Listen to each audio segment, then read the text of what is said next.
जय श्री कृष्ण।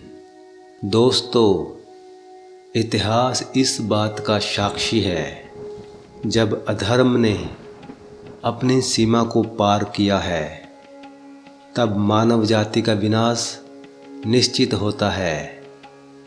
जब धरती पर हिंसा अधर्म फैलता है, धर्म डगमगाने लगता है, तब ईश्वर स्वयं अवतार लेते हैं। साधुओं की रक्षा के लिए, दुष्टों के विनाश के लिए और धर्म की स्थापना के लिए। सत्य को दबाया जा सकता है पर समाप्त नहीं किया जा सकता, क्योंकि सत्य स्वयं भगवान है। और जब भगवान जन्म लेते हैं तब वे अपनी योग माया से अपने दिव्य रूप में प्रकट होते हैं। और जो उस समय भगवान के प्रकट होने के इस दिव्य रहस्य को समझ लेता है, वो भय, क्रोध और मोह से मुक्त होकर उनकी कृपा की ओर बढ़ जाता है। दोस्तों, जो आज के श्लोक हैं उनमें श्री कृष्ण अपने जन्म का रहस्य बताते हैं। अजोपि सन वया आत्मा भूतानामि सवरोपि सन परकृतं स्वाम अधिष्ठाय संभवा मया तम मायाया। अर्जुन, मैं अजन्मा हूँ, अविनाशी हूँ और समस्त प्राणियों का ईश्वर हूँ। फिर भी प्रत्येक युग में मैं अपने आदि दिव्य रूप में प्रकट होता हूँ। दोस्तों, भगवान का जन्म आम इंसानों की तरह कर्मों के कारण नहीं होता। श्री कृष्ण साधारण जीवों की तरह जन्म नहीं लेते।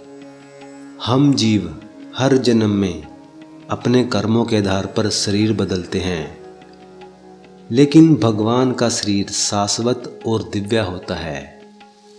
जब भी भगवान धरती पर आते हैं, वे अपनी योग माया से अपने दिव्य स्वरूप में ही प्रकट होते हैं।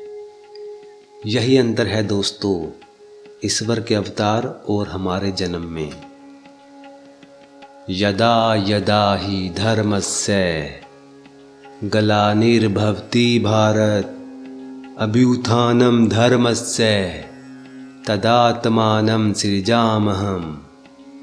हे भारतवंशी अर्जुन, जब जब धर्म की हानि होती है और अधर्म बढ़ता है, तब तब मैं स्वयं प्रकट होता हूँ। मतबल ये है दोस्तों, भगवान तभी अवतार लेते हैं जब संसार अपने रास्ते से भटक जाता है, जब संसार में अन्याय, अहंकार, हिंसा और झूठ बढ़ जाता है, तब भगवान अपने आप को प्रकट करते हैं। परित्राणाय साधूनां विनाशाय च दुष्कृतां धर्म संस्थापनार्थाय संभवामि युगे युगे। हे अर्जुन, मैं साधुओं, भक्तों की रक्षा के लिए, दुष्टों का नाश करने के लिए और धर्म की स्थापना के लिए हर युग में जन्म लेता हूँ।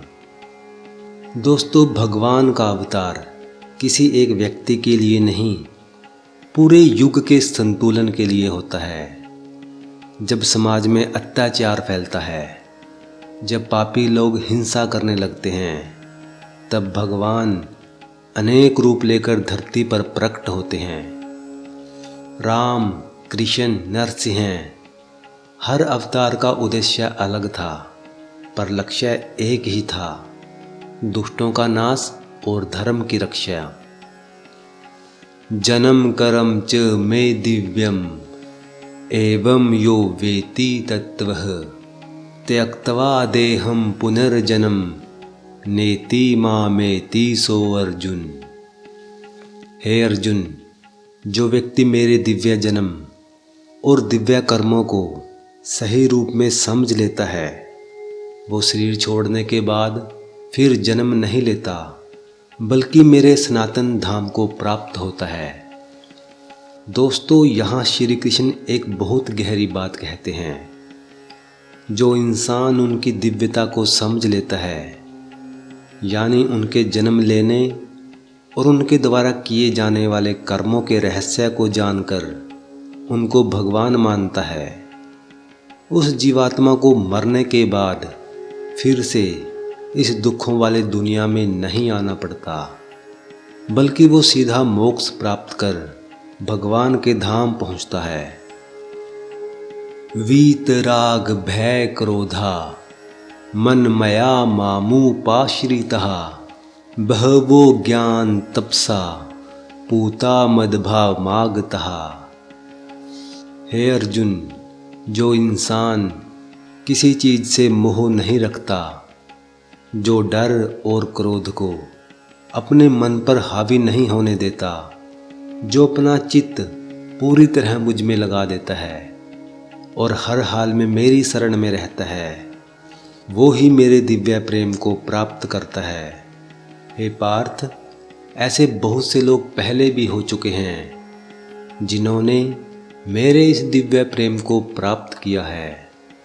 मतबल जब भय चला जाए, क्रोध शांत हो जाए, अहंकार गल जाए, तभी ईश्वर का अनुभव होता है। और जब ईश्वर का अनुभव होने लगे तो समझो इंसान जीवन मुक्त हो गया। दोस्तों, ये श्लोक सिर्फ अर्जुन के लिए नहीं थे, ये श्लोक हमारे और आपके लिए भी हैं, क्योंकि गीता का ज्ञान सिर्फ एक जीव के लिए नहीं है, बल्कि धरती पर जितनी भी जीवात्माएं हैं उन सभी के लिए है। और यदि आप गीता को सिर्फ सुनना ही नहीं, समझना भी चाहते हैं, आप कर्म, भक्ति और ज्ञान का प्रकाश अपने जीवन में चाहते हैं, तो इस चैनल को अभी सब्सक्राइब करें और कमेंट में लिखिए जय राधे कृष्ण।